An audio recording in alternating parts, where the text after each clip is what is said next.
betterment and more like a quest to understand, perhaps even control, the foundational codes of our existence. In our era of digital advancement, where the lines between reality and simulation blur, the symbols and rituals of masonry appear less archaic and more like coded messages for deciphering the Matrix. A bold assertion, but consider the world around us. Modern celebrities, those influential figures whose actions are watched by millions, frequently adopt esoteric symbols in their branding, their performances, their very personas. Is it mere aesthetic? Or is there a deeper layer, a hidden knowledge that these influential figures have been privy to? Look closely at corporate logos, at music video sequences, at film narratives. There are recurring symbols, motifs, and themes that speak of a greater story, a hidden truth. For whom are these messages meant? Are they mere entertainment? Or are they breadcrumbs for those seeking deeper truths? The Matrix, a concept made popular by the eponymous movie, speaks of a simulated reality. But beyond the silver screen, many have begun to feel an innate sense that there's more to our world than meets the eye. A growing collective intuition suggests that we're participants in something grander, more intricate. Yet, who controls this narrative? Is it shared wisdom for all, or is it reserved for an elite, those chosen to understand the intricacies of the Matrix? The abundance of esoteric messages in pop culture, from music to movies, often feels like a narrative spoken in a coded language, waiting for its decoder.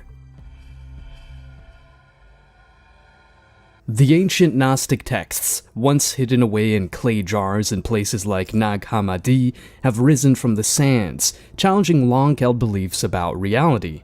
These esoteric scriptures shed light on a worldview where our existence is not a divine gift, but a prison. At the heart of this confinement is the demiurge, an entity that blinds us from true reality. Let's decode this. Gnostics posited that the world as we know it isn't the pinnacle of creation, but a flawed simulation, crafted by the demiurge, a lower god with a god complex. This lesser deity, intoxicated by its own power, believed itself to be the ultimate creator and thus forged a world, an imitation of the higher realms, to bind souls in materiality and ignorance.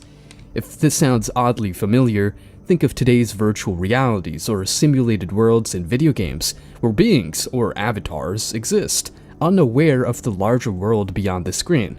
What's most captivating is the Gnostic claim that humanity possesses a spark of the divine, a piece of a higher reality. This spark, trapped with our corporeal bodies by the demiurge, is our ticket out of this deceptive matrix. But the demiurge, with its army of archons, guards this secret fiercely, weaving illusions to keep us distracted from our inner power. In a modern context, could these archons mirror the bombardment of information and media that saturates our senses, making it hard to discern truth? The Gnostic path is one of knowledge, gnosis.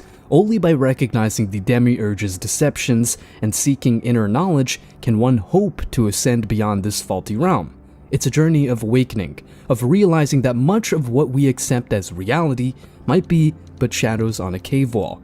This allegory, which Plato famously detailed in his allegory of the cave, finds resonance with Gnostic beliefs. Both imply that only a few dare to turn away from the shadows, seeking the source of true light. In an age of data and algorithms, the relevance of Gnosticism is profound. Our personal data, monitored and traded, feeds algorithms that construct digital profiles, echo chambers, and virtual realities that might misrepresent us, feeding us a tailored reality.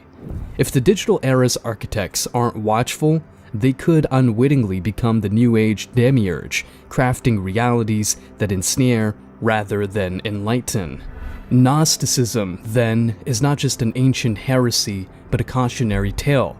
It warns of entities, be they godlike or digital, that might blind us with constructed realities, urging us to question, to seek, and to rediscover the divine spark within.